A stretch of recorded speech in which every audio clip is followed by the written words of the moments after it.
Oh no! Yellow rainfall warning on Metro Cebu. Mga kasiloy, rainy season is definitely here. And with typhoons just around the corner, it pays not just to be prepared with raincoats and umbrellas, but also with a plan to keep your home safe. This is B. Gago from CDN Digital, and today we're here with Visayan Electric to help you stay prepared and protected during this rainy season. Tara!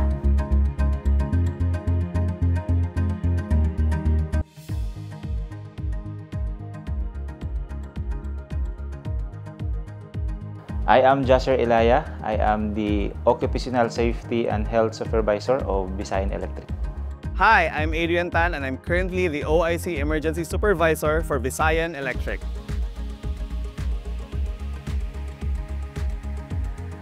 First thing first nga pwede gyud nilang mabuhat before ma-struck ang typhoon sa ato ang franchise area. We advise our customers nga kung pwede ilahang ma-unplug ang ilahang mga electrical devices, especially katong mga non-essentials like computers, TVs, nga dili ra kaayo need during that time, pwede gina nila i-unplug. Then another thing food, kung maka-afford ang ato ang customer, they can turn off sa ilahang main breaker. Muna pinaka-safe gyud nga i-isolate nato ang whole gyud nga connection nato from the electrical supply para in case wala man ta kabalo kung unsay possible gyud nga damage sa typhoon para at least isolated ta. Unya sa mga customer po namo sa kanang mga low-lying areas or kanang feel nato nga ang ato ang balay nag-chance nga pwedeng mabahaan, masubmerge sa tubig. So the better siguro kung before mo hit ang typhoon i-elevate na to, i-transfer na to sa mas higher areas atong balay ang katong mga devices, electrical devices na to para dili siya masubmerge. Unya I'm sure pod nga naagi tay mga electrical connection nga naa outside sa atong balay, the better kung ato na siyang i-secure before mag-start ang typhoon. One last thing is that dapat among i-advise sa among mga customer nga naagi tay contact number sa ato ang mga emergency agencies nga kung during emergency nga doon na mga untoward incident kabalo takin sa atong kontakon. So the better kung naagid tay copy or atong na-memorize na siya nga mga number para during emergencies kabalo takin sa atong tawagan.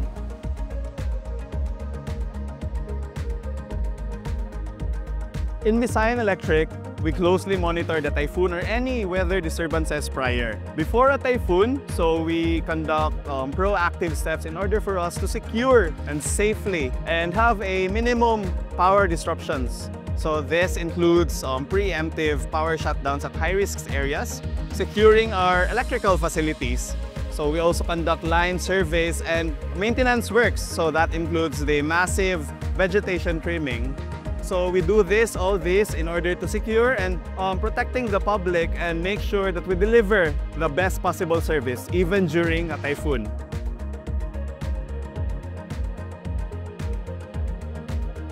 So almost the same ra gyud ang ato ang advice for both commercial and kanang residential nga mga customers.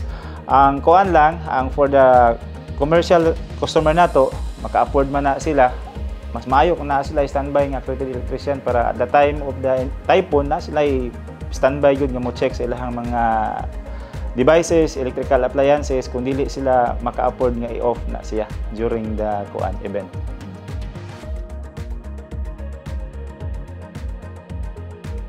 So kasagaran sa mga low-lying areas, mga residential areas or business establishment, naagi chance nga pwede na silang mabahaan. So meaning, naay chance pod nga ato ang mga electrical devices masubmerge na siya sa tubig.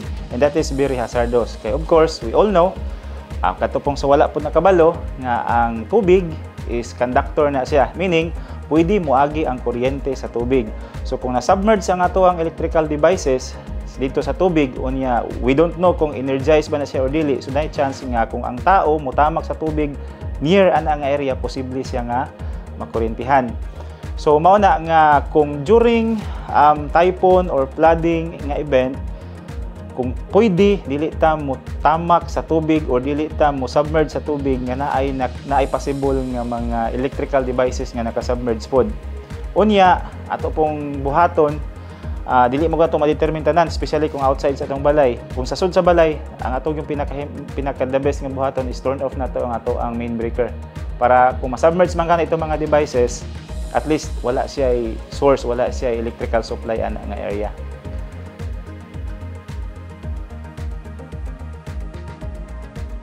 Yeah, Visayan Electric, this is not kuano nga kanang first time nato, but murag sa kuan pa we experience not only a minor typhoon but a major typhoon.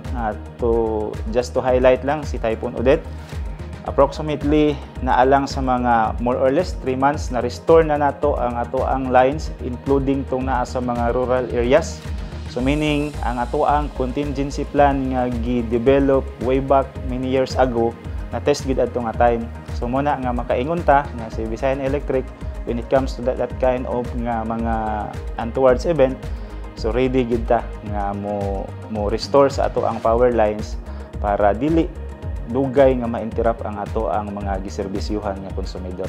Even during the typhoon hits, actually, Visayan Electric has already prepared a well-coordinated contingency plans regarding that. So our level of response would be according to the categories of the level of impact for the typhoon.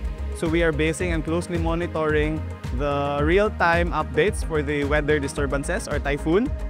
So we have the category A, in which category A includes if the weather disturbance or the typhoon cyclone is within the Philippine area of responsibility but still not within the franchise.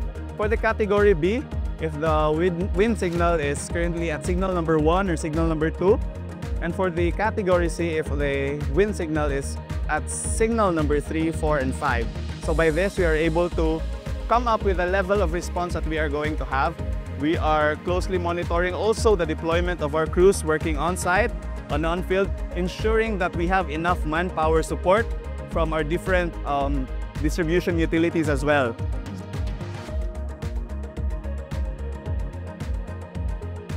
We do not recommend to use, but it depends on the situation. For example, during sa typhoon or flood, dry ra gyud imong balay, wala na bahae, wala na ka-penetrate ang tubig. So meaning ang imuhang electrical appliances or electrical wiring sulod sa imong balay, safe ra siya, wala siya na submerged sa tubig. You can use. Another thing also, kung tan-aw nimo after sa typhoon, for example, after sa kanang heavy rains, wala ra na damage ang imuhang electrical supplies, pwede ra gyud nimo nga magamit. Pero the best thing to do para sa mga consumers is that, especially kung dili ta confident nga okay pa ba ang ato mga wirings, ato ginang i-refer sa ato ang accredited electrician. Unya, in case lang, reminder lang po sa ato ang mga customers, kung pananglitan ang na-damage is outside sa imong balay, like for example, pinaka-common nga pwedeng ma-damage kanang imuhang metering setup, kanang wire, service wire nimo padung sa imong balay, dili naman na siya pwede nga imuhang kaila lang electrician ang mo repair ana. So you should inform Visayan Electric kay ang amuan ng mga crew ang mo check unya mo tan-aw ana niya kung okay pa ba na siya gamiton or need na to i-replace or i-repair. Basta ato lang yun, kung we want to restore our power back after the flood or typhoon, basta na-secure lang nato, walay nabahaan, walay na flooded nga mga electrical devices, so pwede ra gyud nato magamit balik ang ato ang power supply.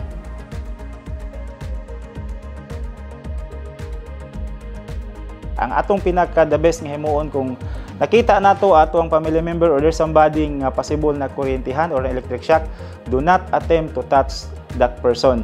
Kaya nga naman, kung imo na siyang hikapon, imo nang birahon, dakog chance nga ikaw mismo nga mutabang niya maapil sad kag ka kuryentehan, mutabok ang kuryente nga to sa imuha.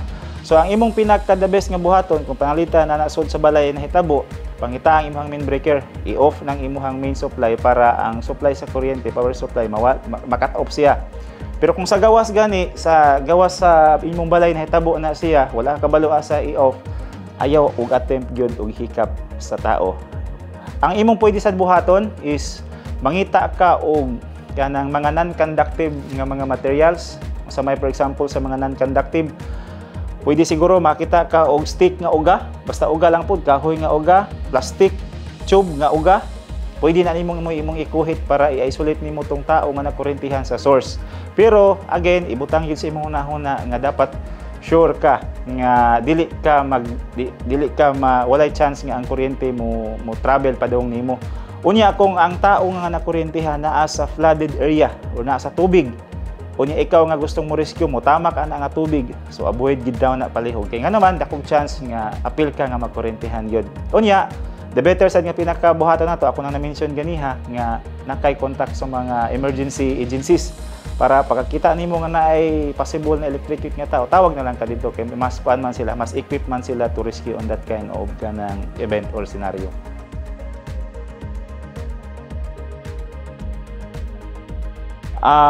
Usage of generator, we do not recommend, pero pwede good si customer nato, no? Especially kada yung dili maka-afford nga ma-cut off ang ilang supply kay need good nila nga naay supply permanente. So they can use power generator as long as kanang secure lang pod ang ilahang power generators nga mga equipment. Like for example, ang advice nato, no, nga kung household ayaw in town ibutang ng inyong generator set sulod sa balay kay it can pose another hazard. For example, labi na katong mga gasoline or diesel nga mga power generator, so mag-emit man na og carbon monoxide, so pwede na nga maka-suffocate or maka-cause na pog other hazard kung nasulod sa balay tungod sa asonia. So adto ibutang na sa gawa sa imong balay, well ventilated nga area.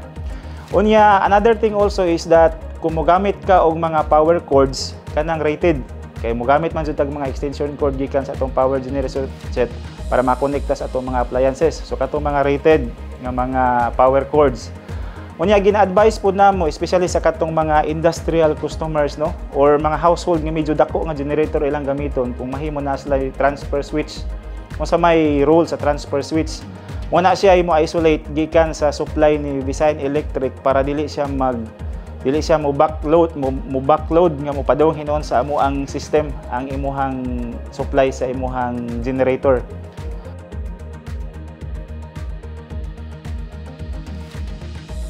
Naagi mga chances nga mahitabo na siya, no, especially during typhoon nga mo-collapse atong poste, mga putol atong linya. So atong pinaka-the best nga mahimuan na is to report to the office, to Visayan Electric. Do not attempt, no, to fix, especially kung like for example ang naputol nga wire nag-alis karsada, gusto natong kuhaon para dili siya makababag sa mga muagi. So do not do that, especially kung ang area asa naputol ang atong wire na ay baha, na ay flooded ang area.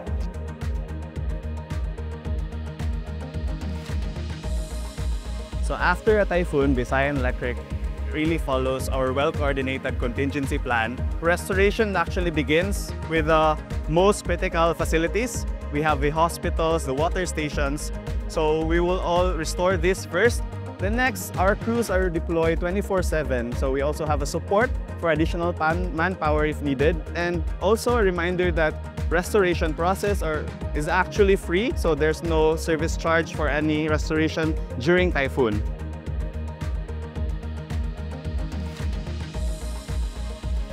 For the LGU level, na may gi-designate gud ana niya nga mga personnel nga amo gina silang i-send dito. Like for example, during sa typhoon audit, this is an example lang, nga naa gid may tao nga naa dito kada LGU.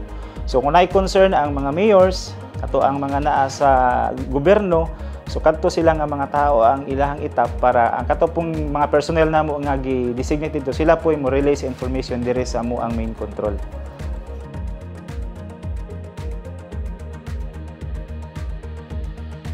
You can actually stay updated through our official Facebook page, that's at Visayan Electric, or you may call for any reports through our hotline, that's 230-8326.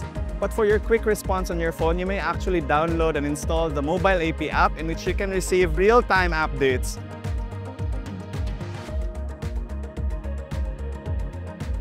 To our general public and to our customers, we encourage you to stay safe and stay alert. So be informed. So we encourage you to stay updated through our social media platforms, through our Facebook page. You may check our Facebook page to get real-time updates regarding advisories, outages, and what our plans generally in the typhoon contingency. So let's all stay safe. This month, no, sugod-sugod na. So ato alang gi-advise ato ang mga consumers nga before pa lang mo land ang typhoon, dapat naka-ready na ta, naka-prepare na ta. Niya mo ta kong gi-mention at first nga kung mahimo i-unplug na to atong mga equipment nga dili essentials, i-turn off na to atong power supply. Part also sa preparation nato, dapat natay mga contact numbers, natay ka ng emergency protocol gyud kaugalingon sa ato ang household nga sa atong himuon during that event.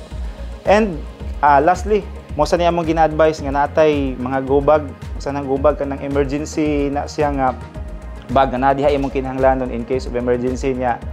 natay first aid kit sa balay, bisan ka na lang gong gamay god nga naa nag-content lang sa basic needs nimo in case do na lang yung mga incident nga ma-injured ka, especially katong question ganiha, what if naagi kay household nga na kurentihan, so kamao ka mo respond ana niya. There you have it mga kasiloy. The next time that rainfall alert pops up, no need to panic. Instead, unplug all your appliances, keep your cords and outlets dry, and also don't forget to report any power issues or fallen lines right away. Of course, huge thanks to Sir Jasher Ilaya and Sir Adrian Tan for these life-saving reminders. For more safety tips and updates, follow Visayan Electric. Bagyo man o baha, basta andam ta, huwag kulba. This has been B. Gago, amping kanunay mga kasiloy.